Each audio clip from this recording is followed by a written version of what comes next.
Welcome, everybody, to episode 57 of the Serial Chillers podcast. I'm your host, Jesse. Today, I've got 3 returning guests in the studio. You guys know them. You guys love them. I had NG Chris, I had Alex, and I had Joseph. Man, was it fucking fun.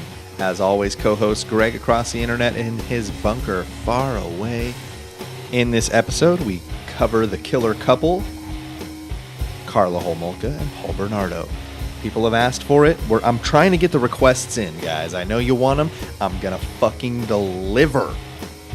Everybody knows. Sit back, relax, and enjoy episode 57 of the Serial Chillers podcast. Yeah. And I get some ass texts every now and again, too. Mm-hmm. All right, well, on that, welcome everybody to episode 57 of 1 Million of the Serial Chillers podcast, coming to you from the Super Network studio. I am here with co-host Greg across the internet in his bunker far away. How goes it, co-host Greg? Everything seems to be going well, thank you. Yeah, swimmingly, I see.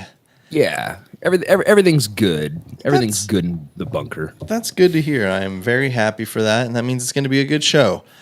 I've got 3 returning guests in the studio. That's right, 3 motherfuckers. That's right, there's 5 of us here today total. To my left, returning for his second time, the quietest guest we've ever had. Welcome back, NG Chris. Hello. Hi. How's it going? I want to be louder this time. Yes, Chris, I missed you, and I love you. Love you too. All right, cool. And sitting across from me, I believe his 3rd appearance on the show. Welcome back, Joseph. I bowed. This is a podcast. JXEXPH. Joseph Bakuler. It's Joseph Bakuler. And to my right, I want to say his 4th time on the show. Yeah. Once with Christy, twice with Joseph. 4th time? JP. Dang, 5th time on the show today. Alex, welcome back. How's it going, everybody? He's gunning for Bigfoot's record. Yeah, I guess so. Let's do it. Yeah, talk louder, dude. Okay, I'm sorry. Say it with your Is chest. it with my diaphragm? Say it with your chest. All right, never mind. Sounds better when I say it with your chest. Cool. Thanks. Say it with Joseph's diaphragm. Dang. Well, welcome back, Alex. You're a little quiet in the intro. Thanks. Thanks, Fizz. I'm just happy to have you. That's all. I'm happy to be here. Yeah.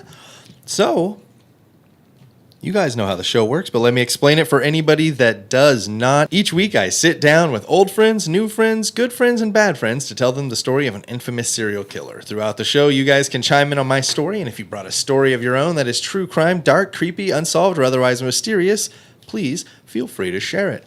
Lastly, if you have questions about questions, make sure to ask questions, because I cannot answer questions about questions if you never asked questions. Are there any questions? Chris, do you have any questions? I think Chris has a question. I think Chris has. Now's your chance, Chris. No. But No, but thank you. If that's all, then welcome to and let's play the Serial Chillers podcast. All right, this episode's serial killers are Paul Bernardo and Karla Homolka. I have no idea who that is. what was the last name? Homolka. Holmoka. Mocha. Homolka. There he is. Holmoka. Not a half It's more than 2% mocha. Yeah. Homolka. Damn, 2% was a better joke than half. Okay, so you guys have all been on the show before. Question number 1. In what year was Paul Bernardo born?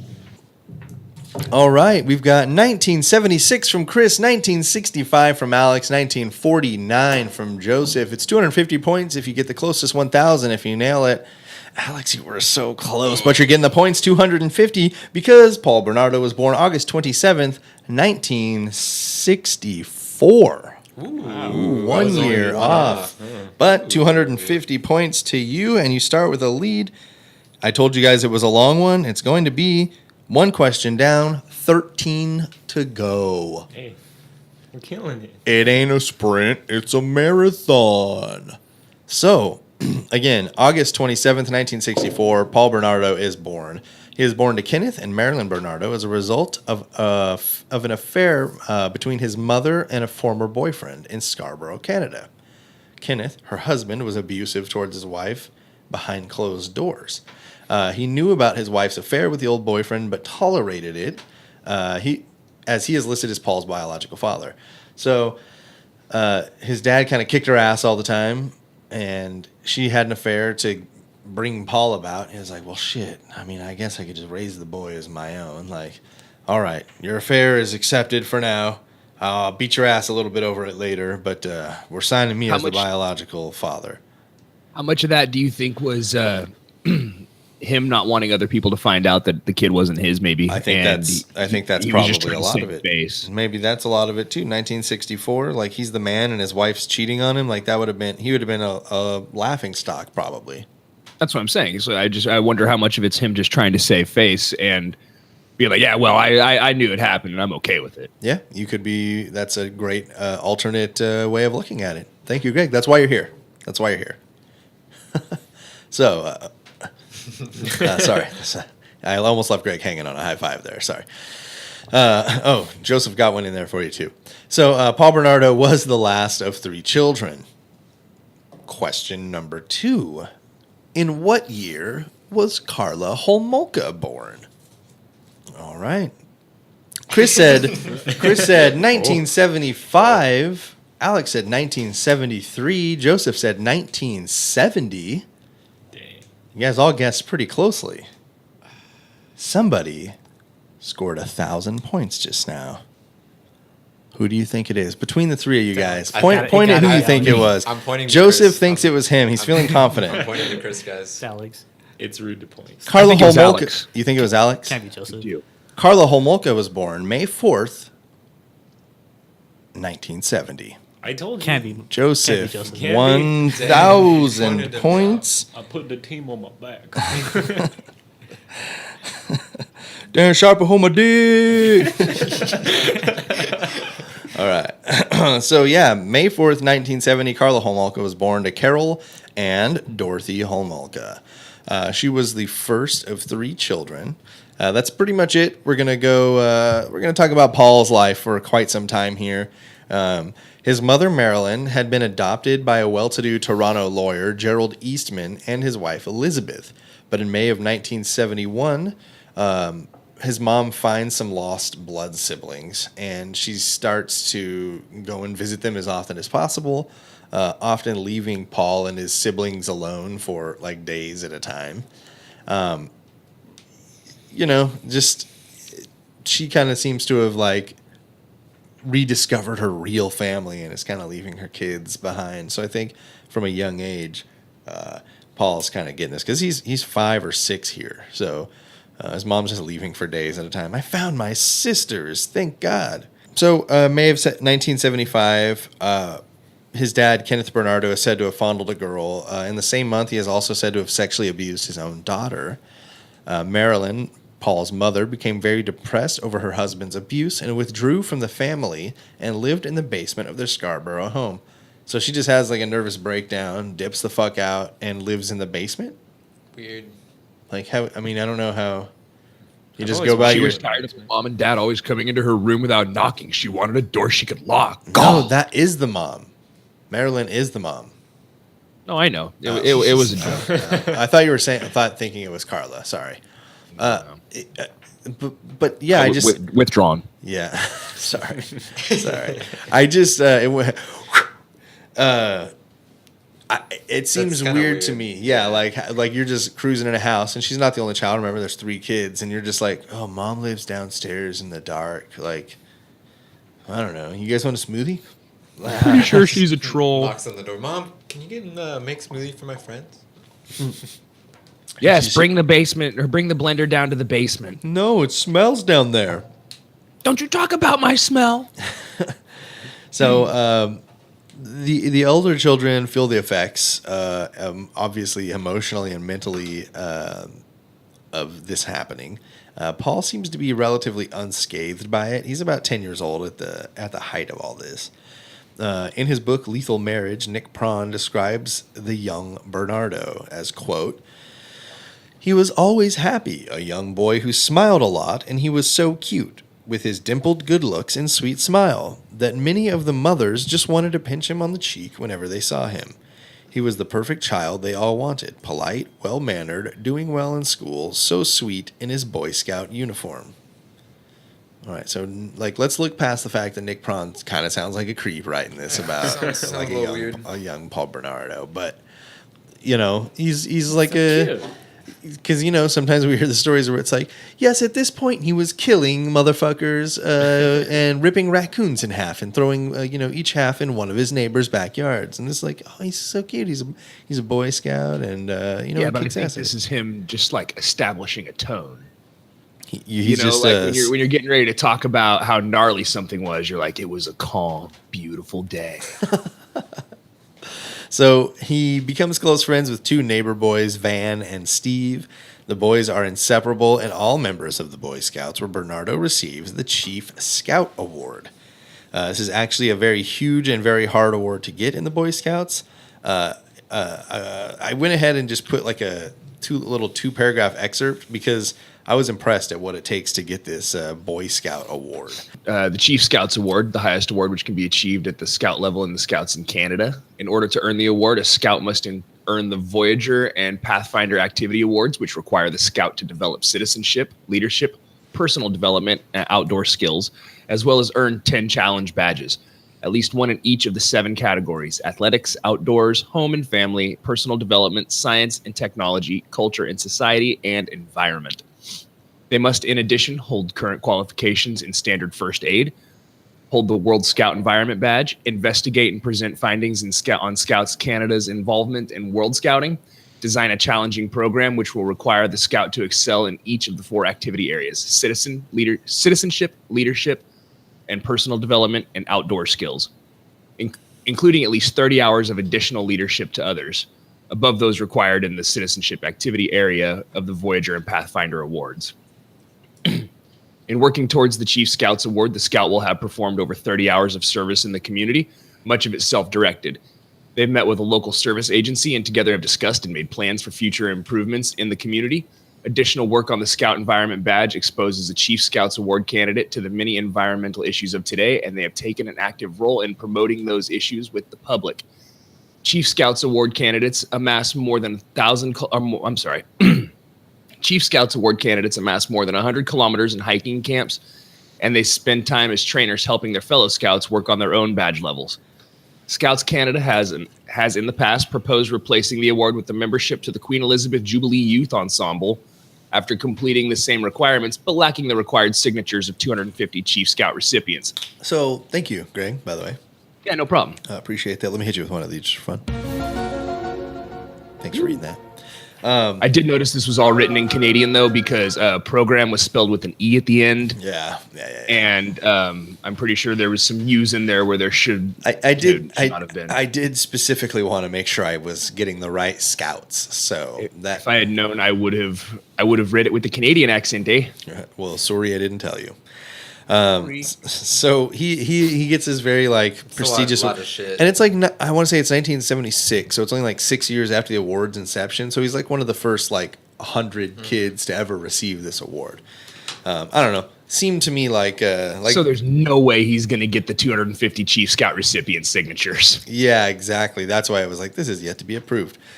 Anyway, so they get all these kick-ass skills in the Boy Scouts, and a lot of these kids go on to become Eagle Scouts. Some of them don't, but they use these cool skills. And I know a lot of ex-Boy Scouts that are fucking kick-ass campers. You know what I mean? They learned how to do all this crazy shit as kids, and they never forgot.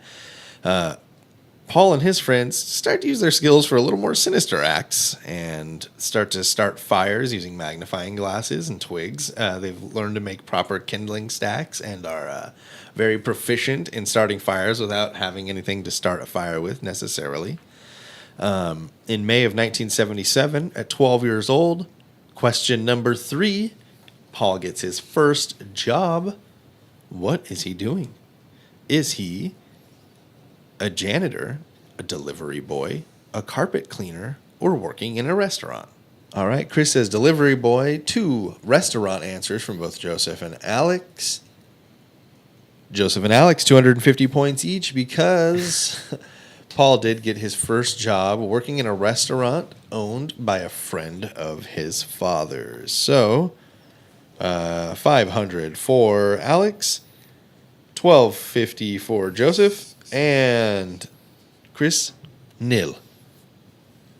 I'm gonna come back. Watch. Hey, there's plenty of time. Let's see. There was 14 questions. There's now only 13. My apologies.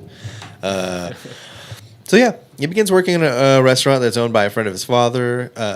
12 is like, it's a little young for a job probably if you're like working full time. Maybe not like if you work there one night a week and you're learning, you get making some money and learning the value of $1. Learning the fine art of bussing tables. Yeah, and there are varying articles to tell you whether he did work that one night a week. Some say his dad made him bust ass and work like 40 hours a week when he wasn't in school. He was working in his friend's restaurant. I don't know. I wasn't there, but Paul Bernardo's first job at 12, he's taken on a lot, is working in a restaurant. May of 1979, he's now 14 years old. He begins high school and is doing well, but his parents never thought anything was good enough. They were not per se abusive physically, but they were not supportive at all in any way, shape, or form. So, we've all probably had those moments where we like thought our parents weren't proud of us, or we were like bummed out on how. But I think Paul's dad was like, "Yeah, A-, huh? It's not really like an A though." Like, Dang. I think that's kind of how it was for him. Is it truly wasn't good enough? And remember, he's the youngest too, so that can be tough. I'm the oldest. I don't know shit about that. But I've heard. As the youngest child, I do know that it is tough. Greg, you're the only child. Which means I have middle child syndrome as well. Exactly. As You're a middle afflicted? child, I'm non-existent. That's me too. Yeah, as all of them, the oldest, the middle, and the youngest child, I wear a lot of hats and I carry a lot of stress. Well, I'm really sorry. I hadn't really thought of how that affects you, Greg. Neither did my parents. We'll talk off the air, okay? You look like you need an internet hug. So in June of 1980, Paul meets his first love, Nadine Brammer, an attractive blonde to whom he lost his virginity. After not too long, she said that Paul was very controlling and overprotective. Additionally, at this time, Marilyn reveals that Kenneth was not Paul's real father. So he's 15 when he finds out. He's getting some shit dropped on him. Yeah, exactly. After this, Paul referred to his mother as a slut and a whore, and she began to call him a bastard. So they're just all living under the roof, and he's like, "Hey, you fucking slut." She's like, "Yeah, whatever, you little fucking bastard shit. Get ready for school and get the fuck out of here." Like, Right, go to the basement, you yeah. slut. Yeah. Go So to the that's- whore basement. Yeah, that seems to me like what may have been going down there. So, fun, right? In spring of 1981, 16-year-old Paul finally gets broken up with by Nadine. She says that she's involved with Paul's good friend Steve. Paul is initially distraught and destroyed by the news, but he becomes enraged and sets fire to all the things that Nadine had ever given him. So he's just got this pile of shit in his yard, and he set fire to it. And That is a reasonable response when you get cheated on, though. Don't just try and lump serial killers in with that. Like, I wasn't saying that. I wasn't saying that. I was just saying maybe let's not setting fires definitely, fits a certain mold. well, yeah, setting fire is definitely fun. And, when you're doing it with a purpose, like getting rid of your cheating ex's stuff, it's also cathartic. It's an intimate experience. Yeah. But let's just go with a 16-year-old you wasn't like doing a well-contained burn on that shit. You were putting a fire over like on the side yard so your mom didn't see you doing it, and possibly burning down your house in the 16-year-old me probably set myself on fire. I don't know. Just fucking chill out, emo kids. You're gonna get broken up with once or twice. It's gonna hurt a lot. You'll move on. You'll be happy that it happened. All right, trust me. I used to wear my hair in front of my eyes too. So he sets fire to her shit. Yeah, whatever. It could be Fat Man, could be Little Boy. I don't know. It's there's a lot going on here. He also starts peeping on female neighbors to fill the lonely hole. So, Greg, would you like to defend this? Sort of, but I can't. But if pretty indefensible. Peeping I feel like there's like a is backstory to this. Yeah. No. I just. peeping's not cool. Yeah. Peeping's not cool. So yeah. Don't read magazines. He gets. We have the internet now. Everybody carries a supercomputer in their pocket. There's websites for that. Yeah. So hit up Greg at Hella Greg. He'll shoot you some links if you need. Okay. So he's going to bars. He's just using his charm to tell ladies, whatever it is that he thinks is going to oppress them, to get to go home with them, to ultimately have sex with them. So this is a 17-year-old Paul's mission: sneak into the bars. Because I think at this time where he lives, 18 is you can go to the bar and you can drink at 18. Paul's like, one mission in life: peep and have sex with ladies at bars and do whatever the fuck I think he was the guy who's like at the bar like, I love you. Like, I think I love you, like it was aside from the peeping, I feel like we've all been there at one point. I'm not disagreeing with you. I'm just saying, this is his purpose at this point. I feel like having the girlfriend really set him, like he lost his virginity to her. He got to continue having sex with her. He really liked that. She's like, yo, fuck this. And he's like, well, who am I going to have sex with now? It wasn't like, oh, man, I'm really going to miss her. Like, I really liked having her around. She made me smile. She made me a better man. It was like, yeah, but she let me have sex with her. And now, like, nobody's going to let me have sex with them. So It opened the I will door. say this. He seems a little weird, but he doesn't seem that far off the norm for like a 17-year-old guy. And my point to that is we all have friends who are just a little weird, a little odd, who maybe do creepy shit, say creepy things, make creepy advances, peep, stuff like that. Maybe say something to him now. This is just a PSA now. Maybe say something to him so that they don't go kill people. yeah. G.I. Joe. That this counts as community service. I get to cross that off. I'm this close to becoming a Chief Scout. Nice. Nice, eh? So, yeah. Fall of 1983, 19-year-old Paul enrolls at the University of Toronto Scarborough campus. He begins talking with his friend Van about his virgin farm fantasy, in which Paul would have a stockpile of women that wanted to have sex with him, all of which were virgins. He has grown to be quite a healthy young man. Look, like, again, now, going back to what Greg said, like, everybody's got their kind of weird fantasy. And at 19, like, your mind is, like, that's what you've never been more, like, honed into that. I'm going to tell you something right now. That's a real thing. They have those. They're called harems. Yeah. 70 virgins. Yeah, but I guess it's like, maybe like a don't share with everybody type For sure. thing. Exactly. You know, There's some things we've all kept in our He's just not on killer mode yet.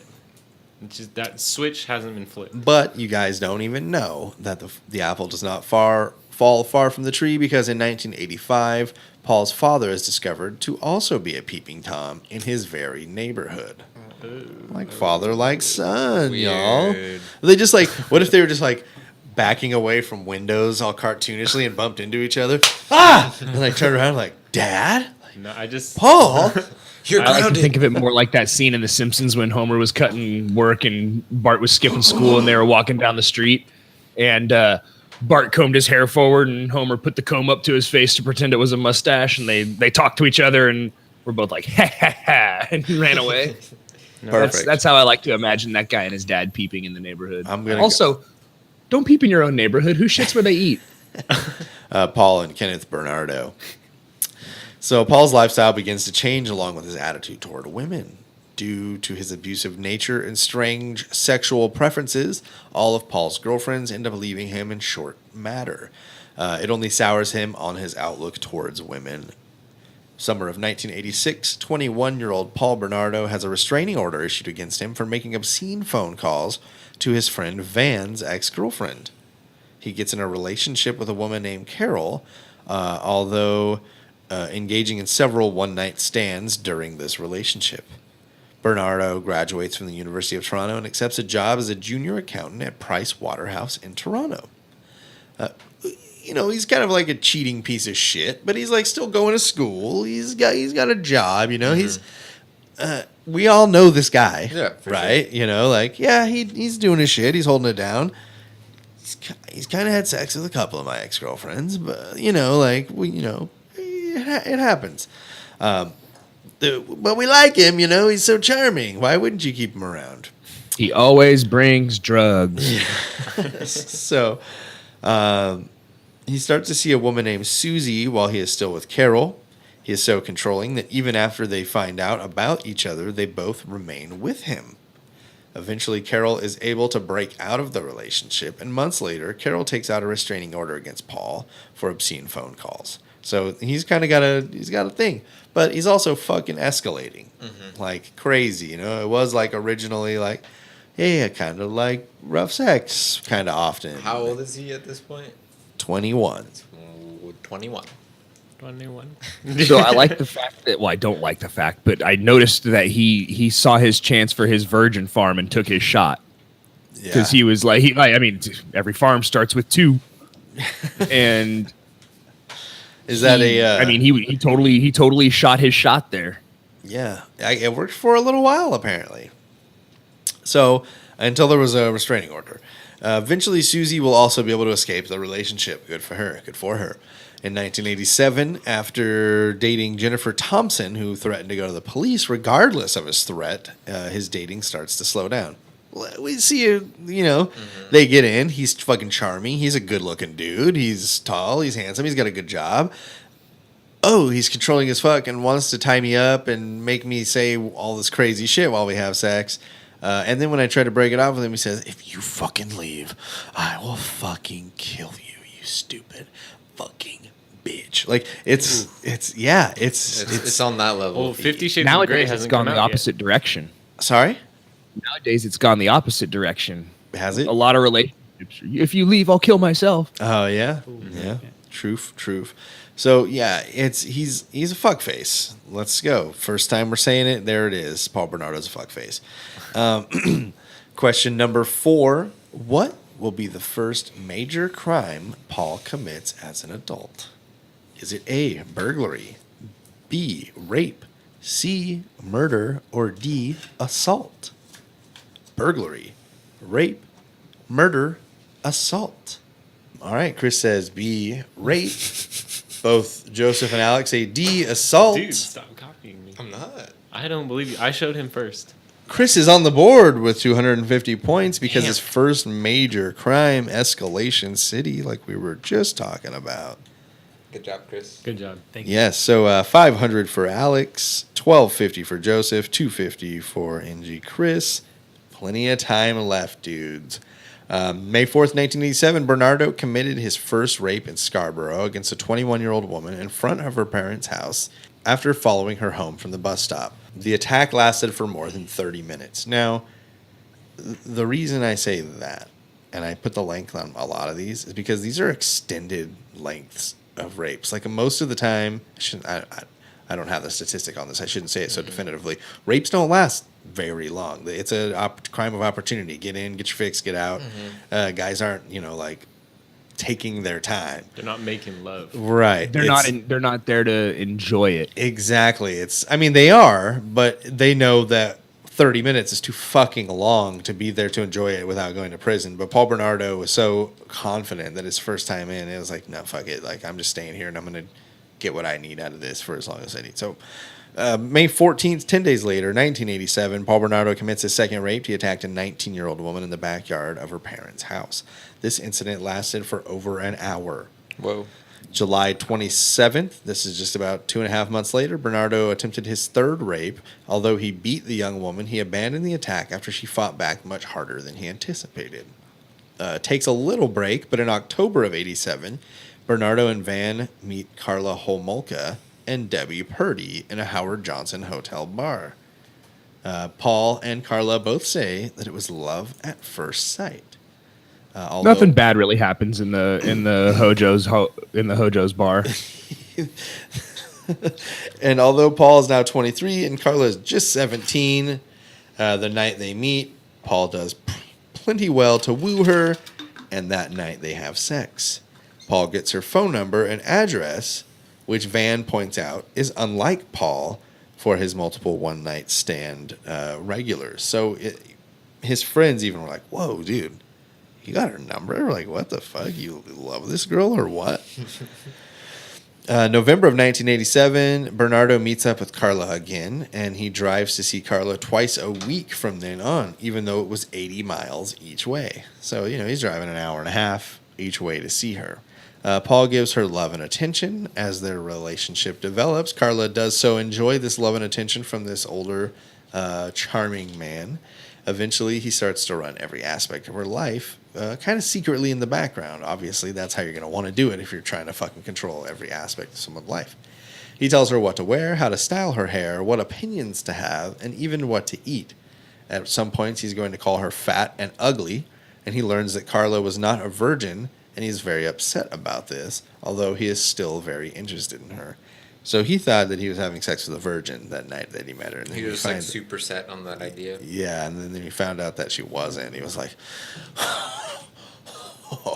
oh, you fucking lied to me. And like, it's like, well, no, I didn't tell you that. There was an assumption. Yeah, Paul Bernardo's a real fucking weird guy, man. He seems to be a strange dude. Like, he's only getting worse. And obviously that's the escalation that builds up to in all of these cases. Right. But he's getting. I mean, there's a lot of warning signs that I've seen in people I've known. A lot of red flags. Yeah, and the red flags are going to start waving. December 16th, 1987, Bernardo commits his third rape against a 15-year-old girl. This rape lasts over 1 hour, and it was very near her home after she was followed home from a bus stop. The following day, the Toronto Police Service issued a warning to women in Scarborough traveling alone at night, especially those taking buses. So it's a big fucking deal if the police are saying, like, listen, ladies, when you're out there, try not to be out there alone. December 23rd, 1987, 23 years old now, Paul Bernardo commits his fourth rape, and during this attack, Bernardo rapes a 17-year-old with a knife he used to threaten his victims. So he raped her with the knife. It was at this point he began to be referred to as the Scarborough Rapist. He's grown a little bit of a reputation for himself, let's say. In March of 1988, the Scarborough Rapist Task Force is formed by Metro Police, and the rapes have all but stopped except for a similar attack in May of 1988 in a town nearby. Karla's friend Lisa discovers the list. This is the list of things that Karla must do, handed down by Paul Bernardo. So Karla writes about having a healthy diet, exercising regularly, and having good hygiene. She also writes in regards to Paul and their relationship, never let anyone know our relationship is anything but perfect. Don't talk back to Paul. Be a perfect girlfriend for Paul. If Paul asks for a drink, bring him one quickly and happily. Remember, you're stupid. Remember, you're ugly. Remember, you're fat. I don't know why I tell you these things, because you never change. So he made this list for her, and she's kind of like reiterating it to herself in her diary. That's terrible. Yeah. That's super bad. And now here's the thing: is I'll preface this is like later. They're not going to stick together. Mm-hmm. So we have a lot of conflicting information because they're going to tell two different stories at the end when it comes down to it. I honestly remember hearing about this, from like a few different podcasts and stuff. Yeah, but it gets messy. Pretty well told story. I think it was at the time one of like the most prolific Canadian cases that ever took place. Willie Picton included. Luca Magnotta was real fucked up. That was probably the one. April 18th, 1988, Paul Bernardo attacked a 17-year-old girl, the fifth assault and rape. This one lasts for over 45 minutes. I'm going to stop listing the times, but you guys see here. They're 45 minutes. They're an hour long. They're 40 minutes. They're 30 minutes. He's just following girls home, getting them right as they get to their houses before they can get in, and just having his way with them for an hour outside of their houses. It's really fucked.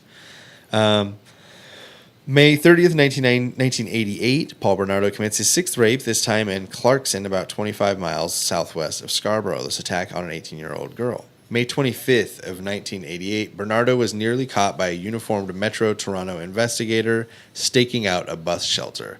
So these rapes have continued to happen. Mm-hmm. So the police and people are staking out these areas because all these girls are leaving bus stops. And Paul is almost caught by one of these investigators staking out the shelter. The investigator noticed him hiding under a tree and pursued him on foot, but Bernardo escaped. I like that they're doing some like pretty solid police work, though. I like that they're like, okay, they're where being were proactive. you? What led up to this? And they're narrowing in, being very proactive. But can you imagine, like, if you're out there and you're like this investigator looking for this rapist who you think is staking out bus stations, and you're there and you're kind of just looking around casually, and you're like, wait, is that a guy under it? Mm-hmm. That tree over there? And you like look over there. You're like, hey. And he like stands up and kind of turns the other way. You're like, hey, come here. And he fucking takes off running. Yeah. You know, you feel it. I feel like how could you possibly know you were onto some shit more than that? So May 30th, 1988, Bernardo commits his sixth rape, this time in Clarkson, about 25 miles southwest of Scarborough. This attack is against an 18-year-old. October 4th of 88, Bernardo attempts a seventh Scarborough rape. His intended victim fought him off, but he inflicted 2 stab wounds to her thigh and buttock, which required her to receive 12 stitches. November 1st, 1988. These are all this is within a month here. Bernardo meets a girl named Anna and begins dating her while he is in Toronto, and also continues to see this girl, Karla. Paul also begins to become attracted to Karla's younger sister, Tammy. So he's dating this girl, Anna, while seeing Karla, and he's super into Karla's younger sister. Anna kind of fades away, and Karla becomes the main thing, but he really can't get his mind off of Tammy, her 15-year-old sister. And I think he's 25 at this, 28. He's old. He's older. He's 25, I think. So he demands that Tammy not have sex with any guy. He does this in like a concerned older brother type of way. Like, you can't, don't do it, blah, blah, blah. But really, he's like, oh, man, I just really need her to stay a virgin because, I know I can get this and I need to figure out how. 2 weeks later, November 16th, 1988, Bernardo commits his seventh rape against an 18-year-old in the backyard of her parents' house. November 17th, 1988, the following day, Metro Police formed a special task force dedicated to capturing the Scarborough rapist. December 27th, 1988. Question number 6. Question number 5. Paul attempts an eighth rape. How is it prevented? Is it A, the victim had mace? B, the victim was able to run? C, a neighbor chased Paul off? Or D, a dog stopped Paul? Was it mace? She was able to run? A neighbor chased him off? Or a dog? All right, 3 different answers here. So it's like, someone's got to score points, right? Alex says she was able to run. Chris said a neighbor chased Paul off. Joseph feeling the fantastic world of canines and thinking that a dog stopped Paul. Chris is going to get 250 more points because Paul was stopped by a neighbor who was alerted by some sounds and chased Bernardo off after he had begun his attempted 8th rape. Chris is going to get 250 more on the board. I think Canada, I should have said a dire wolf. Because he keeps attacking them when they're at their house or something. It's fucking cutting it close. Yeah. So 500 Alex, 500 Chris, 1250 Joseph. Man, that nailing it really helped you out there, buddy. I know. Okay, so an alerted neighbor chased Bernardo off after the beginning of the attempted 8th rape. This seemed to have at least spooked him for a while because he'll take a 6-month break. But on June 20th, 1989, Bernardo attempted to rape another young woman. She fought against him, and her screams again alerted neighbors, and Bernardo fled with scratches all over his face. August 15th, fight hard. Fight hard. Scratch those motherfuckers. Kick them in the balls. Hey, fight dirty. Yeah. Yeah. Fight dirty. August 15th, 1989, now 24-year-old Paul commits his 8th rape against 22-year-old woman. He had stalked her from the previous night from outside the window of her apartment and waited for her to arrive home. He was casing her out for more than 24 hours. This was a particularly vicious attack and lasted over 2 hours. November 21st, 1989, Bernardo commits his 9th rape against a 15-year-old girl whom he saw in a bus shelter. It doesn't fucking stop. December 22nd, 1989, Bernardo commits his 10th rape against a 19-year-old. This attack occurred in a stairwell of an underground parking lot. Yeah. So May 26, 1990, Bernardo commits his 11th rape. The rape lasted over an hour. However, this 19-year-old victim's vivid recollection of her attacker permitted police to make a computer composite photograph, which was released 2 days later by police and published in Toronto and area newspapers. July of 1990, 2 months after receiving tips that Bernardo fit the Scarborough rapist composite, he was interviewed by 2 detectives. 2 months after receiving... 2 detectives interview Paul for 35 minutes. His name has come up multiple times, once more in the investigation leading up to the composite. Before the composite, his name has been floated, so they think they're going to have to give it a shot. Paul gives them hair, saliva, and blood samples for testing and swears that he isn't the Scarborough rapist and tries to provide an alibi for some of the nights. Those samples would sit for some time before they could ever be connected to Paul Bernardo. December 23rd, 1990, after months of fawning over Karla's younger sister, Tammy, Paul convinces Karla that since she couldn't give him her virginity, he should get him her sister's. Weird. Question number 6, what did they plan to do? A, talk her into sex with Paul. B, drug and rape her. C, wait until she falls asleep and chance it. Or D, continue to fantasize about it.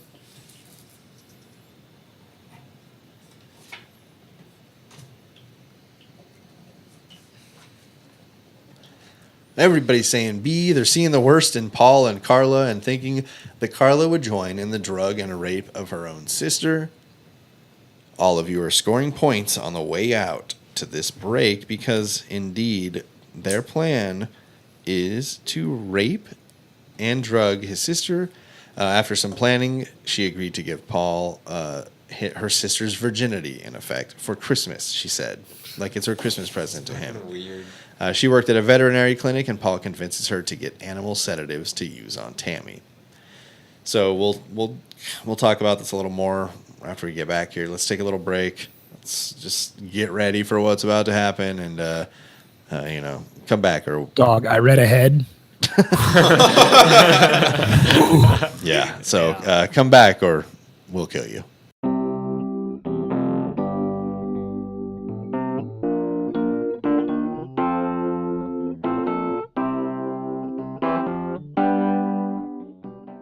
Welcome back, everybody. If you guys don't remember, we just finished up with question number 6, and all these fellows got it right. What knowledgeable gentlemen. Yes.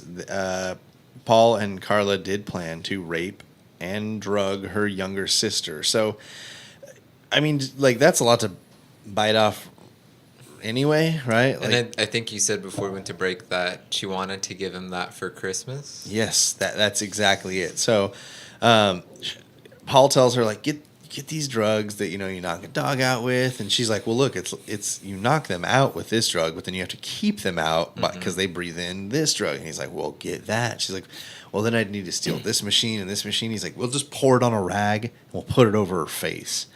So Karla and Paul decide to rape Tammy on Christmas Eve by putting animal sedatives into all of her alcoholic drinks. So they're getting her kind of drunk as well as putting animal sedatives in her drink. So she finally passes out from the drugs and alcohol. Also, like, Paul's filming the whole thing. Like, oh, look at the sweet princess. That's fucking creepy. Getting, like, Dude, drunk. So bad. I hate that. Family Yes. videos. So she finally passes out. Yeah, exactly. Christmas at its finest. She passes out. She's out. Karla douses a rag in this whatever fucking knockout medicine that keeps you knocked out and covers Tammy's face in it while Paul rapes her. While Paul is either filming himself or Karla videotapes him raping and the rag soaked in another general anesthetic, which is called halothane. After Paul has raped Tammy, he takes the camera while Karla rapes her own sister. During this, Tammy starts to choke on her own vomit and cannot be revived by Karla or Paul. They decide to clean up the mess and call 911. She dies. The paramedics suspect no foul play because Paul and Karla say, like, yeah, we were all like having a few drinks, and then all of a sudden she started choking and blah, blah, blah. December 27th, 1990, Tammy's funeral takes place, and it is said that Paul gets caught stroking her hair in the open casket. Fucking weirdo. Dude, it's bad. Again, I use a lot of sources, and most of the time I try to filter out bullshit, and this could be one of those bullshit things, but some things are just too good to leave out. So, you didn't come here for strictly the facts, and I know you didn't. January 1991, this next part may not have also happened, but it's still interesting, and I'm going to keep it in as well. Paul and Karla move. By the way, they did this Christmas Eve thing in the Homolka residence while they were living there. So they're living at Karla's parents' house. It's Christmas Eve. They did all this. So after the funeral and everything kind of settles down, they move to St. Catherine's. Bernardo is living in the house, and Karla brings her pet iguana.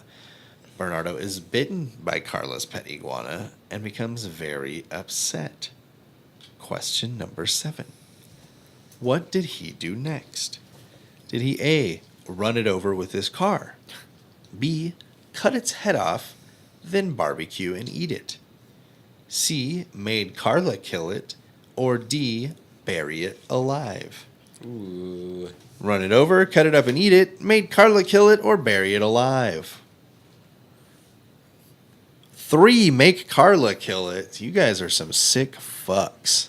Well, he's not going to eat it, and he's one Barbecue to it. make his girl do it. But But are you I right? feel like I was just like, I could see him burying it alive. Well, he made mean, her to get keep- all this equipment and stuff, so he's true. not the That's he's true. not the work.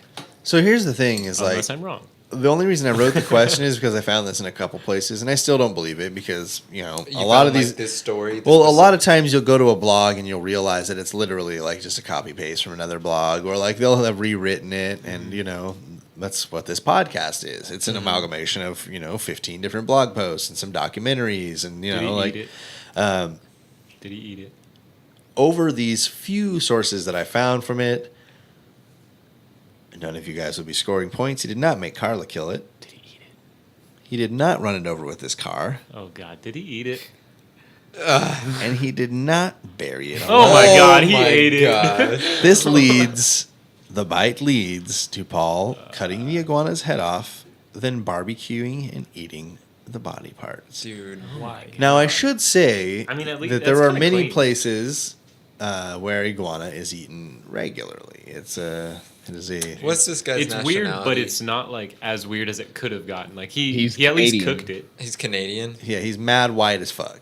He's like blonde hair, blue eyes. He has So no, he did not he has season no it or purpose eating an anything. iguana. Seasoned it or anything. It was too spicy when it was bland. He has no purpose doing that. So, yeah, I don't actually think it happened either, but it was funny to see it land in a couple different places, and It's so ridiculous. I decided to have a question of it. So, he may have enjoyed a delicious iguana sometime during the early year of 1991.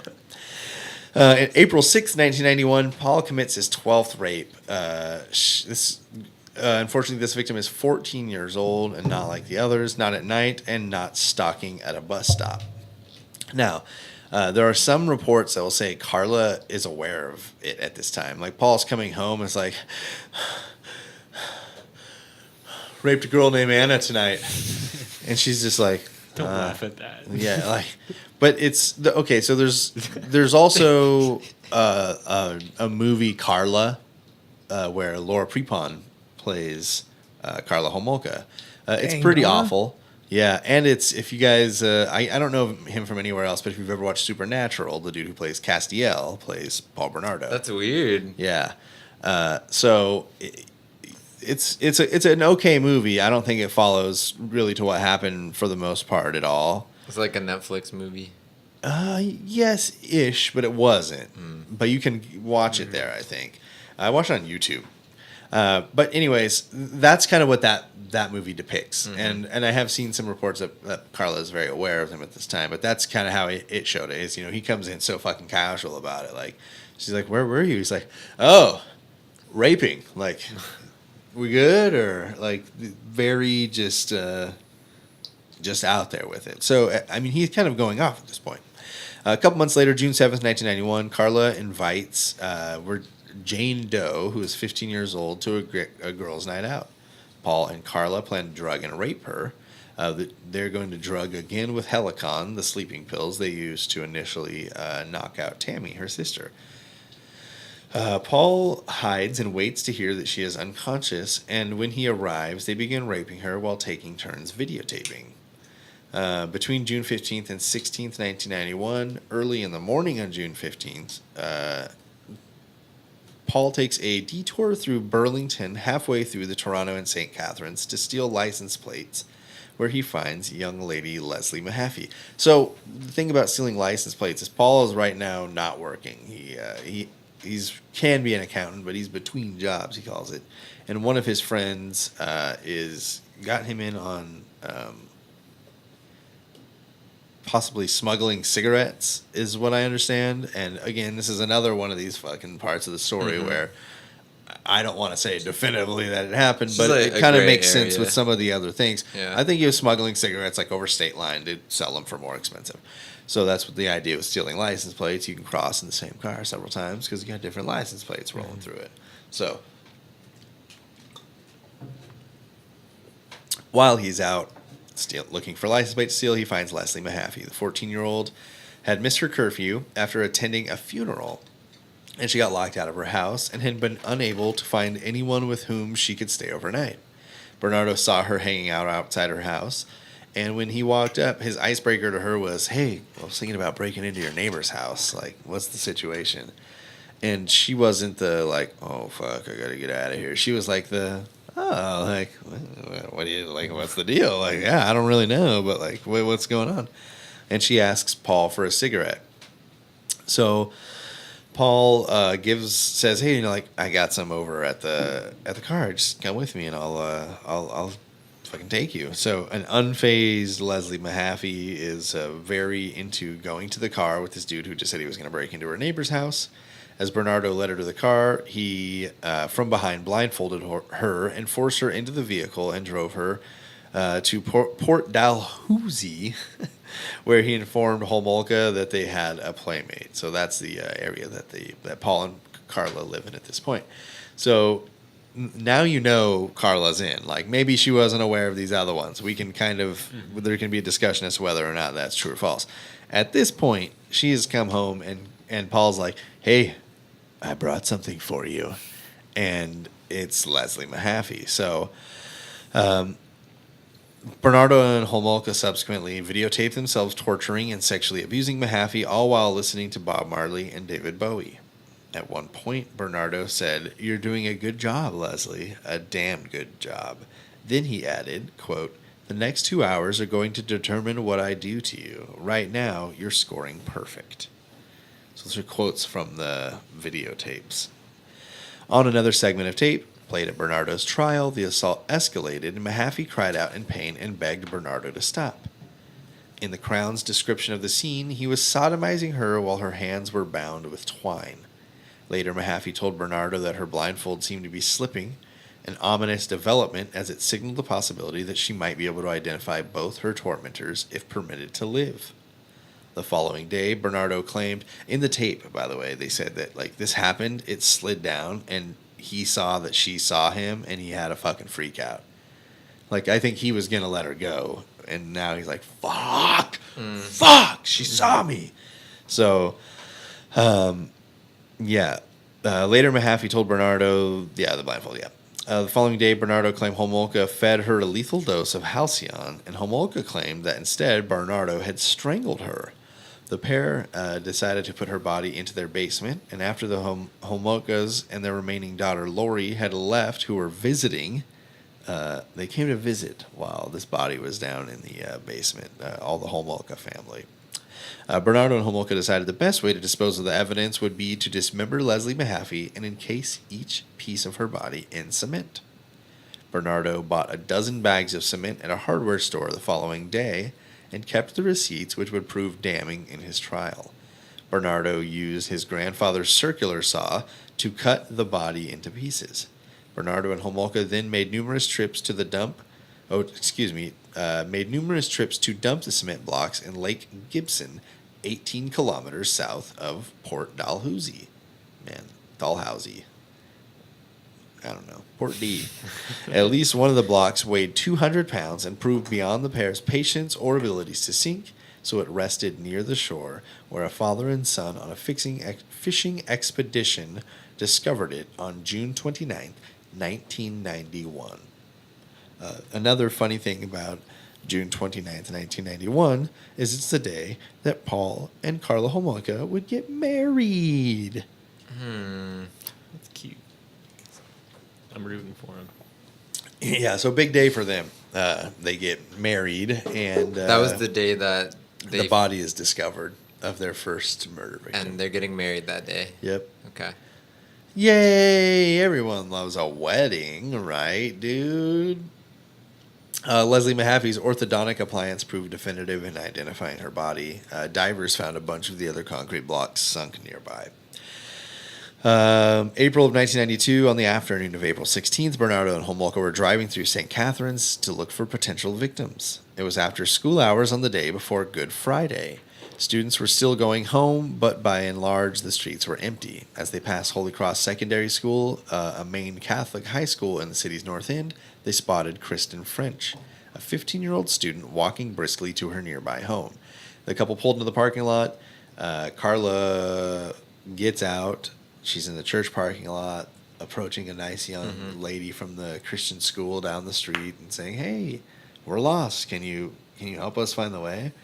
And she tries to explain it, and Carla's like, "Just show me on the map," and kind of brings her over to like look on the roof of the car, and they open the map up, and Kristen goes up there, and Paul gets out of the driver's seat, puts a knife in her back, and forces her into the car. So you don't have to. Children out there, don't help adults. There's no reason for you to help adults. Let an adult help an adult. They can help themselves. Yeah, they'll figure it out. They'll figure it the fuck out. So from the back seat, Carla has Kristen in the front, controlling her by holding her hair. Excuse me. French took the same route home every day, taking about 15 minutes to get home in order to attend to her dog's needs. Soon after she had not arrived, her parents became convinced that she had met with foul play and notified police. Within 24 hours, the Niagara Regional Police, or NRP, has assembled a team and searched the area along her route and found several witnesses who had seen the abduction from different aspects, thus giving police a fairly clear picture of what had taken place this day. Question number 8. Kristen dropped something at the scene that not only helped identify her, but made it to where we knew something was definitely wrong. What was it? Was it A, a backpack, B, a shoe, C, a hair tie, or D, a binder? Backpack, shoe, hair tie, binder. All right, we've got one hair tie, one binder, one backpack. In addition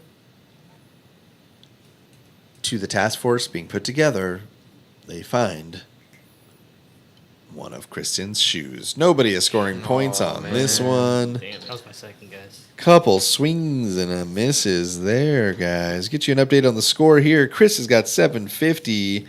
Joseph, 1,500. 750. Alex. You guys have still 6 questions, so plenty of time. Plenty of time here, guys. Okay, so they find one of the shoe. Over 3 days of Easter weekend, Bernardo and Homolka videotaped themselves as they torture, rape, and sodomize Kristen French, forcing her to drink large amounts of alcohol and to behave submissively to Bernardo. At Bernardo's trial, Crown Prosecutor Ray Houlihan said that Bernardo always intended to kill her because she was never blindfolded and was capable of identifying her captors from the get. While Bernardo was out buying a pizza on April 18th, he was spotted by Carrie Patridge who was one of the women who he had stalked the previous month. So that's just something I hadn't even mentioned because he's still out doing like side shit besides the rapes. He's like doing the pre-rape stuff and kind of figuring it out with these chicks. And this is one of them. She recognizes him and realizes that he looks like kind of a lot like all of those composite sketches that have been put together. She reports it to the NRP, and initially it's mishandled, as noted by Judge Archie Campbell in his 1995 inquiry into the police investigation of Bernardo's crimes, thus negating any chance Kristen French is being discovered at the Bernardo house. So essentially this woman said, like, this guy's a fucking creep. I think he might be the guy. You guys should look into him. And they were like, yeah, we got it. And then didn't quite get to it. So unfortunately, Greg's earlier compliment is going to have to get taken down a little bit here because they didn't look into this very possibly quite legitimate complaint or tip put forth, lead by someone who had been directly affected by Paul Bernardo. So, to be fair, my compliment was retracted when he volunteered the DNA samples and they sat. Yeah, that is you also. Get a fucking DNA sample from somebody, test it. Just go ahead and do it. If he's worthy enough to make him to swab the inside of his mouth, test it. Yeah. So this was kind of before that, though. I think what they did was they got fingerprints, and the detectives had the wherewithal because they said something like they knew the technology was coming. Mm-hmm. They had him chew on a piece of gauze and then put that in a evidence bag or whatever. Like it was a sterile, non-contaminatable, receptacle, but it wasn't like the technology. I mean, it's 1992. It's not quite. We're not quite into DNA because it wasn't OJ one of the first cases to use it. I don't know. I think OJ was one of the first cases to utilize DNA evidence like that, from the blood, and that was similar time. Greg, can you give me the year on the OJ case? I want to guess 95, but I think that's when that would have been. What do you think, Chris? Do you remember that? You remember the OJ case? 95 sounds right. So on May 1st, 1992, Paul's friend Van notices the similarities as well between Paul and the rapist profile and composite photo. Greg, the OJ Chase was 94. I totally called it. I didn't realize that was muted, but I totally called it. Yeah. Yeah. So the chase is 94. The case was probably 95 or 96. Well, but the murder and everything was 94 when they were collecting the evidence. Yeah. And so there you go. February 94. Yeah, 94 to 96. We're in May of 92 here, so we're still even early to that. Mm-hmm. Yeah. So yes, Paul's friend Van notices the similarities between Paul and the rapist profile and composite sketch. Question number 9, what does Van do upon this realization? Does he A, confront Paul himself? B, tells Paul he wants in? C, asks Karla what she thinks? Or D, goes straight to the police? Confront him himself, tell Paul he wants a piece, asks Karla, or goes to the police.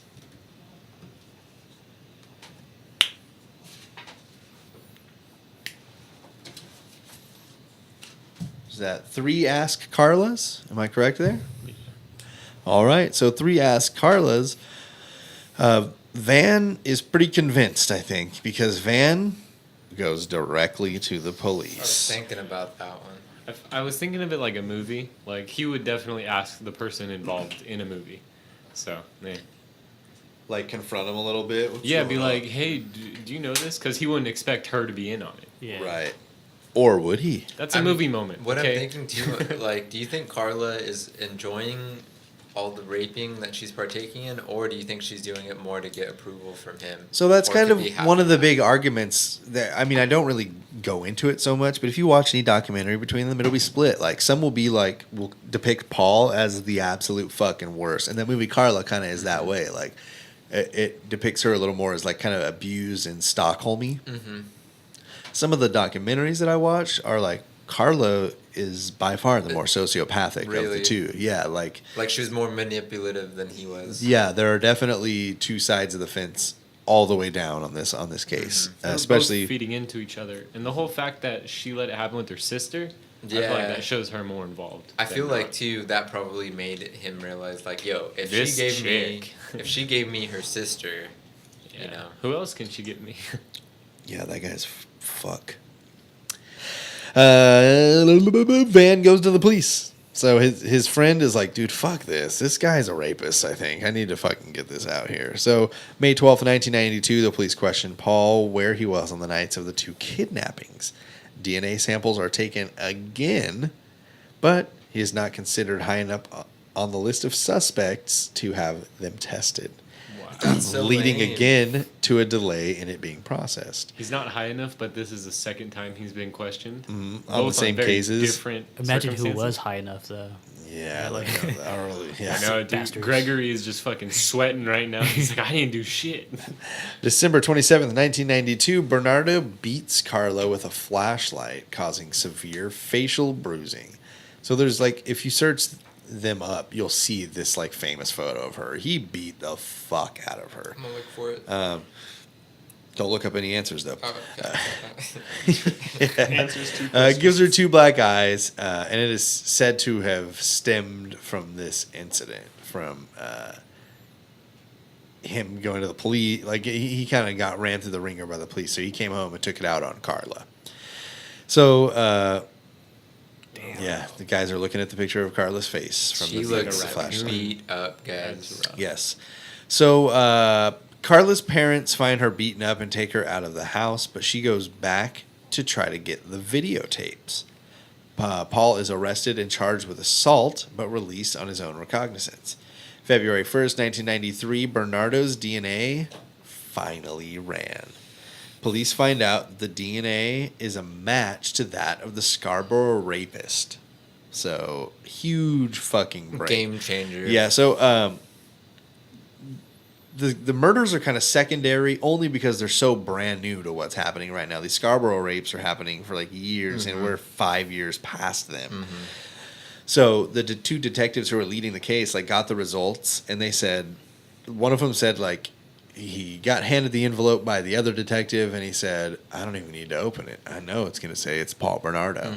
And so they cracked that shit open. It's Paul Bernardo, and he said, I had tears in my eyes. I was crying. Like, Yeah. we finally fucking got There's this probably guy. so many detectives on this case that were just like, this and is over tearing 7 them up. years, probably so many got taken off it. So these 2 guys are like the ones who have Yeah. kind of been with it for the whole time.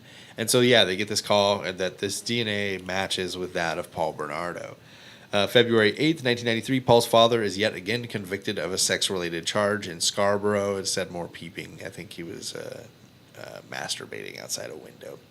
February 9th, 1993, Metro Toronto police detectives interview Karla about the possible involvement that her and Bernardo may have had with the assaults and murders.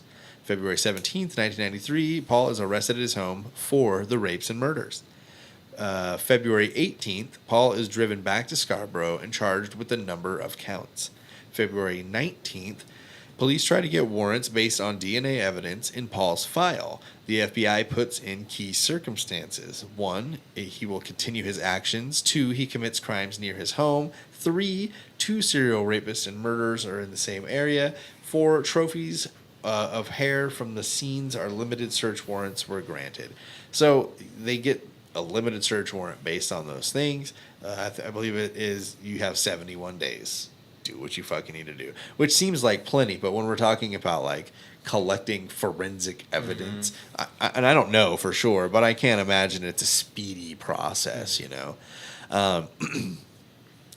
The search of Paul's home would last the entire 71 days. February 24th, Karla is arrested and she agrees to testify against Paul almost immediately in return for a reduced sentence. Her trial is set for June 28th. February 25th, 1993, Karla's request for a divorce from Bernardo is officially granted. On February 26th, Karla arranges the plea bargain. In March of 93, Paul's father is sentenced to 9 months in jail and 3 months probation for assaulting a woman. So So much stuff I just going kept on. throwing in there, yeah, because Kenneth Bernardo seems like he taught his son quite well. Yeah. March 2nd, 1993, Paul is charged with 2 counts of manslaughter and goes through with a psychological evaluation. I'm sorry, Karla is charged with the 2 counts of manslaughter and goes through with a psychological evaluation. April 1st, 93, Karla is living in Brampton with her aunt and Uncle Calvin and Patricia Seeger. who had disclosed to the police Karla's confession. Even though the police can't use it to prosecute Paul due to hearsay rules, they can use it as evidence to prosecute Karla for first-degree murder. So while she's out on bail right now, she tells her aunt and uncle, like, we did do it. Like, but I got to use this against Paul. And they're like, yeah, we can't use your statement against Paul, but we can fucking use it against you, you stupid idiot. What are you doing? So they decide that instead of charging Karla with the murder, they would use it in order to push Karla into accepting a plea bargain, which means the police would have a witness in the prosecution of Paul Bernardo for the first-degree murder. So they're like, they've got to... They have to figure out what's the... So it's not charging her with the first-degree murder in order to say, hey, we'll get you off on the lighter sins, but we need you to be the fucking key witness in this thing against your husband. So Karla says, yeah, stit. So April 30th, 1993, police have murder and rape search warrants that expire after 71 days for the address at 57 Bayview Drive. The police are no closer to proving that Paul Bernardo committed the murders of Leslie and Kristen than they were when they first started the investigation. So they spent 71 days and they can't find anything. May 5th, 1993, Murray Siegel and George Walker meet again. Walker knows the government is offering Karla a plea bargain. These are the lawyers. They're offering Karla a plea bargain and that Karla has 1 week to decide to accept it or not. If she doesn't accept the plea bargain, she'll be charged with 2 counts of first-degree murder, 1 count of second-degree murder, and other crimes. Walker decides to accept the plea bargain with Karla's approval, and later she decides to accept it also. Question number 10. How long will the plea bargain keep Karla in prison? This is open-ended. Closest to the answer is going to get 250 points. If someone guesses it is 1,000. How long will this plea bargain keep her in prison? Yeah, how long will the plea bargain be for?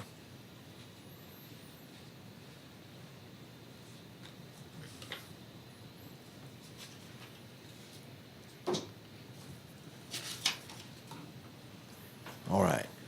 Chris said 3 years. 5, sorry. Joseph gave me a range of 3 to 5, so I'm going to say 4 for him.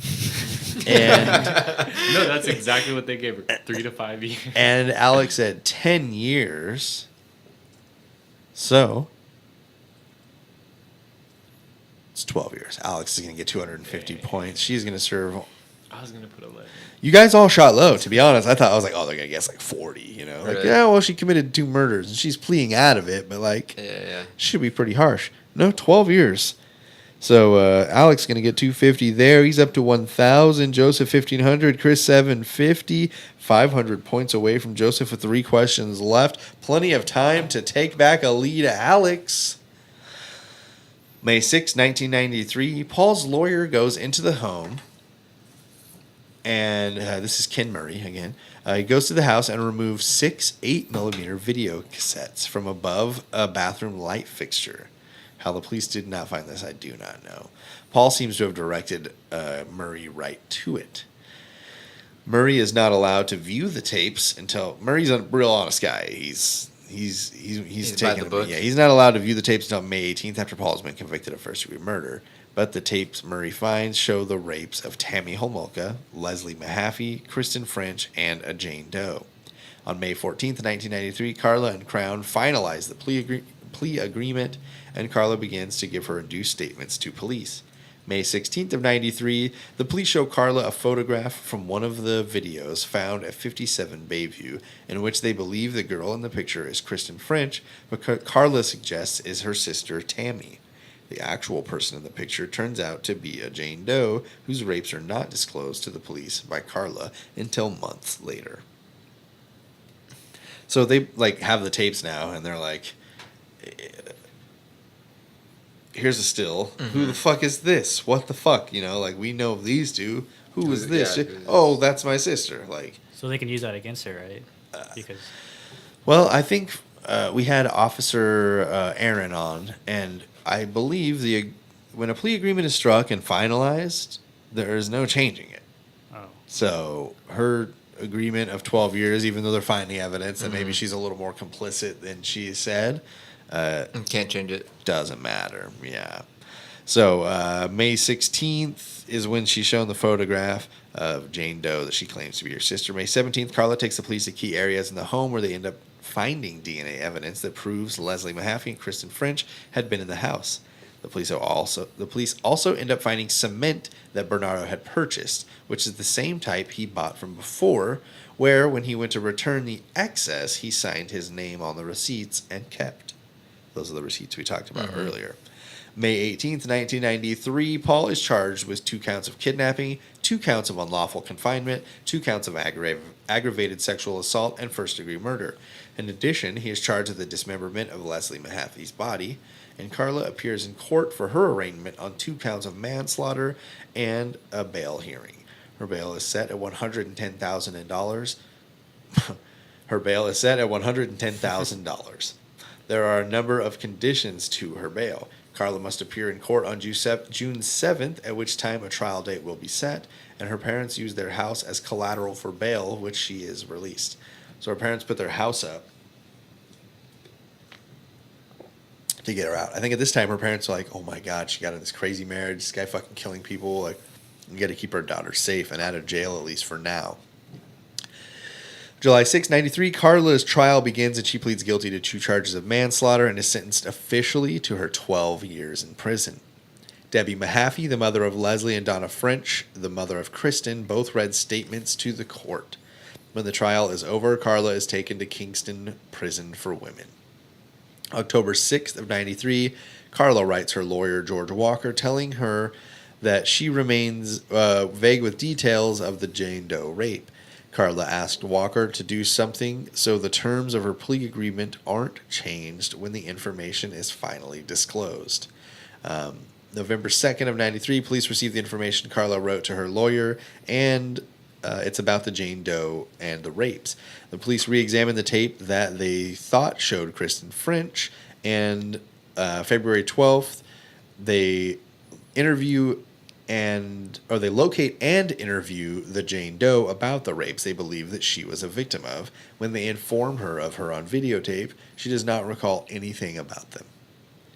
So they tell this girl and then show her this tape of her, and that was like it wasn't in her head. Like she knew that she had woke up in the forest and wasn't quite sure how or what happened one day. Do you think she really didn't remember, or she didn't want to remember? Or maybe it's just a super repressed memory. But they use some pretty hardcore animal tranquilizers on these girls. So I don't know, if they took her and drugged her quick enough and kept her drugged and just dumped her on the side of the road somewhere until she regained consciousness. I don't know how she would remember, being there. Yeah. So anyway, they find the Jane Doe based on what she looks like, and she's pretty distraught over it. April 28th of 94, Tammy is exhumed and a second autopsy report is done and released. It concludes that the exact cause of death is unknown, but that she either died from choking on her own vomit or the poison that is used on her. Very astute. September 12th, 94, Ken Murray quits being Bernardo's lawyer because he says he is pressured by Paul to destroy the videotapes. The problem with that is that Murray had planned on using them on Karla during the preliminary hearing in order to gain testimony that he would be able to use during the trial. The preliminary hearing ended up being canceled altogether. When the preliminary hearing was canceled, Paul wanted to change his defense strategy from Karla being the killer to him having never met Leslie Mahaffey or Kristen French, because, hey, fuck it, destroy him, and I never even met those chicks. He also wanted him to say that he had nothing to do with their deaths. The problem was that in order for this defense to work, the tapes had to be destroyed. John Rosen takes over Paul's defense. So, new lawyer in the house, will he find a way to destroy these tapes for Paul Bernardo? Simple yes or no here. Is his new lawyer going to find a way? That's right, guys. No, he does not find a fucking way to destroy these tapes. Absolutely not. 250 points for everybody. So, yeah, Paul seems pretty insistent to whoever is representing him that he helped get these tapes destroyed because, it shows him murdering people. He's a serial killer. February 8th, 1995, John Rosen gives the police the original copies of the videotapes. So he's like, fuck you, Paul. here are the originals, because I believe that they had copies from the other lawyer. So his new lawyer he hired up to fucking destroy those tapes is like, yeah, here are the originals. Let's fucking do this real. Georgia Walker is advised by Murray Siegel that Karla could be facing new charges of sexual assault on the Jane Doe rapes. So the plea bargains are for the crimes that are current. The Jane Doe rapes Totally can something be separate. Exactly. So they don't have to go with the plea bargain on that different crime. So March 20th, 95, Bernardo and Jane Doe's lawyers meet several times. Bernardo's lawyer is trying to figure out if Jane has plans on pursuing charges against Karla for the sexual assault. Due to Jane's deteriorating mental state, she only wants her privacy and not to pursue any charges. So both Paul and Karla are off because she's just like, I don't want to talk about it anymore. April 5th of 95, there was a change in Bernardo's double murder trial on his move from St. Catharines to Toronto, Ontario. May 18th, 1995, at the age of 30, there is a second very important meeting regarding the charges of sexual assault against Karla. The decision is made that she will no longer face any more charges, either charged by the state or the victim. Their reasoning for this decision is that she did not disclose the information due to the fact that she was suffering from post-traumatic stress disorder and amnesia. Their only worry was that the impact placing charges would have on her effectiveness as a witness. So they really seem to be protecting her as a witness throughout this.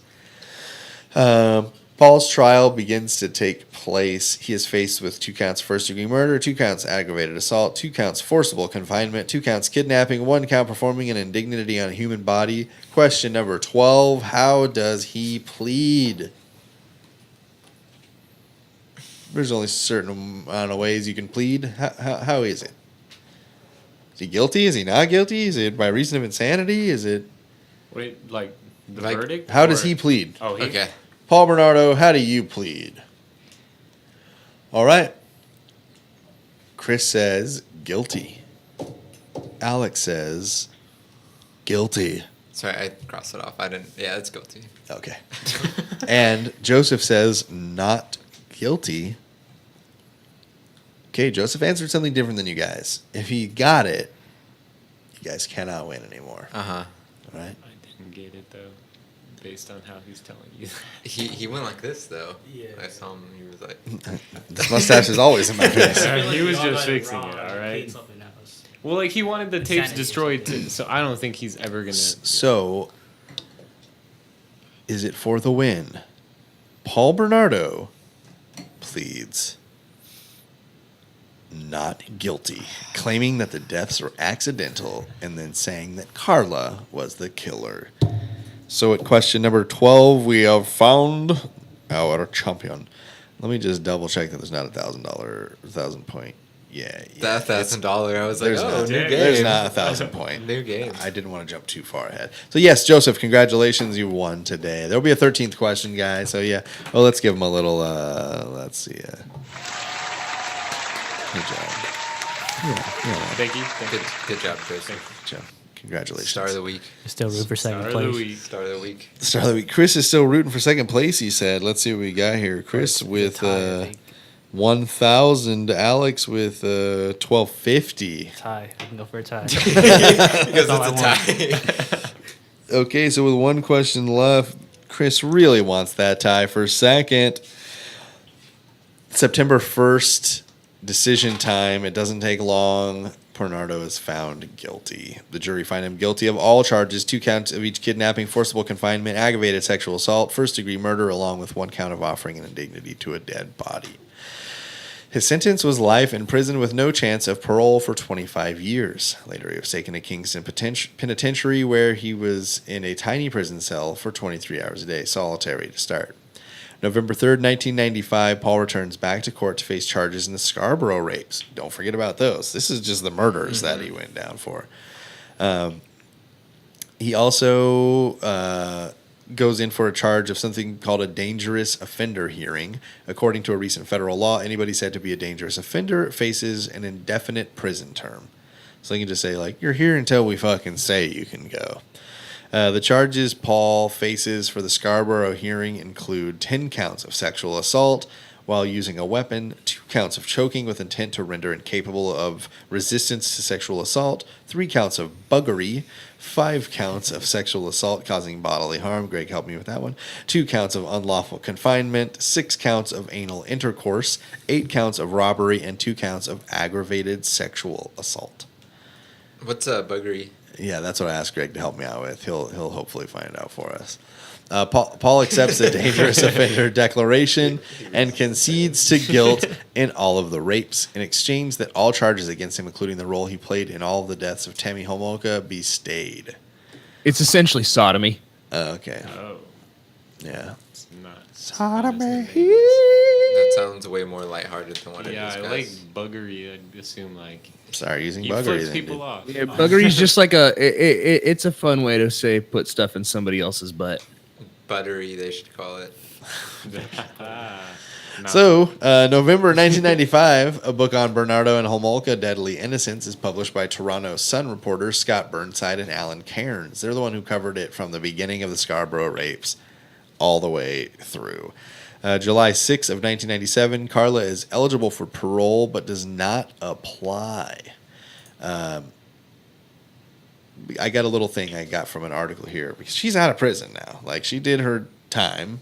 In 2007, she was released. Since her release, Homolka married her lawyer's brother, Thierry Bordelais, gave birth to 3 children, 2 boys and a girl, and relocated to Guadalupe, Mexico, so her kids could lead a more normal life. Apparently, she was in French Canada for a while, trying to, like, I'm not Karla Homolka, I'm Leanne Teal. And they were like, yeah, shut the fuck up, Karla, or however you say that in French Canadian. And so now she lives in Guadalupe with her little family to lead a more normal life. She also legally changed her name to Leanne Teal. It was during the 2014 first-degree murder trial of Luca Magnotta that it was revealed that Karla Homolka was living in Quebec again. In 2010, the Vancouver Sun reported that Homolka could be eligible to seek pardon for her crimes. Later that year, an agreement was reached between all federal parties to pass a bill that would prevent notorious offenders like Karla from obtaining such a pardon. Was there this could not be accurate, but was there a relation in the Luca Magnotta case with Karla Homolka? Did he say that something like they were associated with each other? I believe I believe Luca Magnotta said that he was dating Karla Homolka that's what it was. through. That's what it was. Yes. Yep, Okay. I believe. I couldn't remember this That's why situation. some information about her was kind of coming out at the Gotcha. time, too. He was not. He was just a sick fuck. So in April of 2016, a school board south of Montreal reassures parents after reports begin to circulate in the Canadian press that Karla Homolka and her family are living in the community. So she's back in Canada again. This is pretty updated. In May 2017, reports began to surface that Homolka had been spotted several times at the private Christian school her children attend in Montreal. She has also reportedly visited classrooms as a volunteer, which has led several parents to approach school administration with their concerns. So she's never gonna, and that was kind of the end of one of the documentaries was, who the fuck is this bitch, and why would she ever get out of prison? Yeah. And then there's a few people that are like, she served her time, like Yeah. that's what she was given, and it's shitty that that's how the justice system worked this time, but she served her debt to society, and she deserves to live a normal life. We should leave her alone. And everybody else is like, get your pitchfork and fucking flames, let's go. So, yeah, she's out doing her thing, but yeah. Paul Bernardo has been eligible for parole since February of 2015 and has even had hearings for such, but he has never been granted parole. In February of 2018, this year, this one's just for fun, Paul was charged with a crime while in prison. What was it? A, possession of a weapon, B, attempted rape, C, trying to escape, or D, attacking a guard. Oh, this music does not help. See, it makes everything worse. It does. Can you tell me the answers? Yeah. Possession of a weapon, attempted rape, trying to escape prison, or attacking a guard.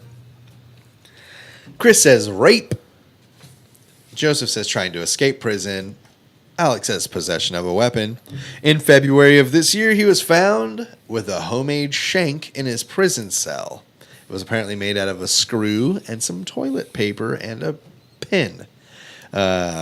So we're making sure he won't have any opportunities anytime soon. Chris, sorry you did not get your tie for second place. That is put away by Alex. Gets the silver. Chris, you'll be on the podium anyway because there was only 3 of you. Paul Bernardo's still in prison. He's not fucking getting out. That dangerous offenders thing. He was eligible for parole from the murder charges. There's also the rape charges. I've never There's heard also that dangerous offenders thing. Yeah, you need to be from Canada harder, dude. Yeah. We'll work on it. Yeah, so You call yourself a hoser. that's pretty much it. And there's so much more to this. So I mean, I go watch Karla. It's entertaining, and like you said, it'd be cool to see Castiel in one of those. And not an angel and being role. Paul Bernardo. Yeah. So we're at the end here, where I like to give you guys a chance. Is there anything you'd like to throw out here tonight as we get out? It was good hanging with you guys. Yeah, Super man. good to see you guys. Very good. The gang's all back together. Yay. Any social media? Yeah, follow me on Instagram, guys. It's Mocha Freeman. I take photos sometimes. Follow him. Yeah. Joseph, tell him about that fucking sweet ass, super fucking cool Instagram handle. you It's got. JXZXPH. And I got a dog, and if you like dog videos, my story might have some. He's And if cute. you go backwards far enough on his page, you'll see some cat shit too. I'm sure. So Yeah. you You can still Just see some remember, cat guys, stuff. it's like Joseph. But cooler. Yeah, for sure. How about you, my friend? The name is _NG Chris on Instagram. I might try to start a Twitch soon, but I don't know. Nice. Let us know when you Some start the video Twitch. games. We'll post that. I enjoy watching Chris play games. He's quite good. So yeah, man. Thank you guys for coming. This is another long episode. I know you guys got to get out of here. It was well worth it. Yeah, it was fucking really cool hanging with you guys. Co-host Greg, anything you'd like to throw out there at the end here, my friend? At Hella Greg on all your favorite social medias. Merch in the store. SerialChillersPodcast.com has stickers. SerialChillersPodcast.threadless.com has shirts with my face and your face on them. That's about it. Cool, man. Anything about the case you'd like to throw out there? Last chance, anybody? Yeah, man. Keep an eye on your friends, because sometimes, catching it early when they're being weird can save lives. Yeah, thanks, Van, huh?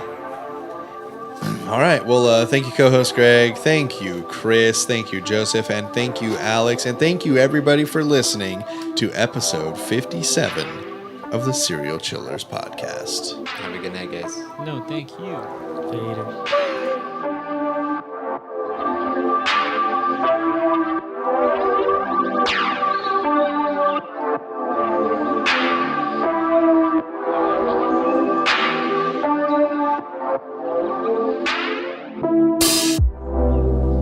That was episode 57. Thank you guys for stopping by. Ken and Barbie Killers, y'all.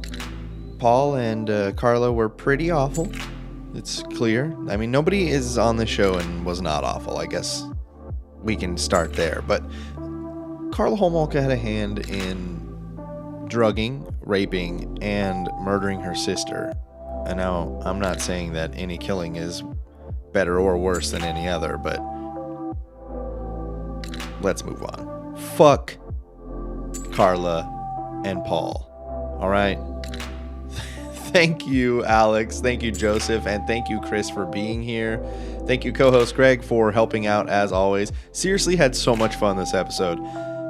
We took the longest breaks. We hung out before the show. I really loved hanging out with you guys. So let's do it again sometime soon.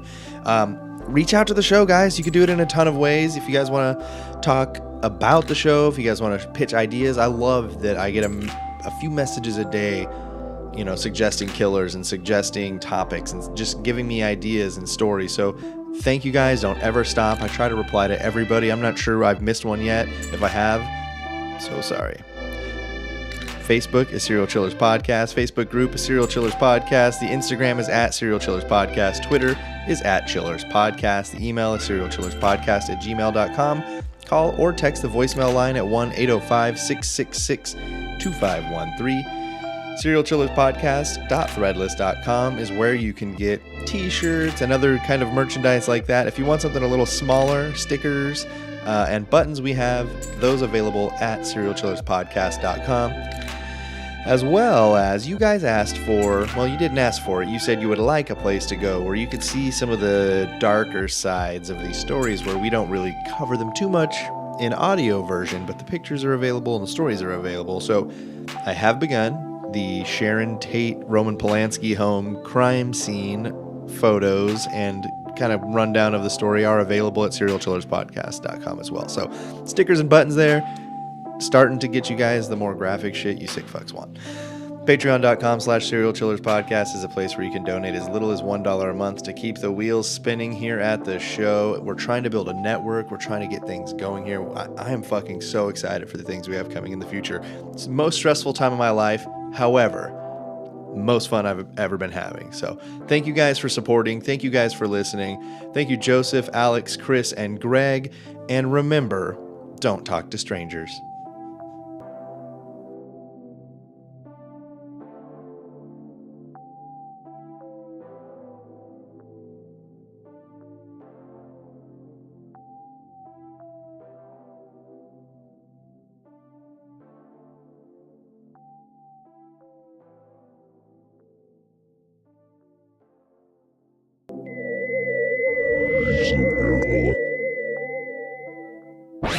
This has been another presentation from Super Network.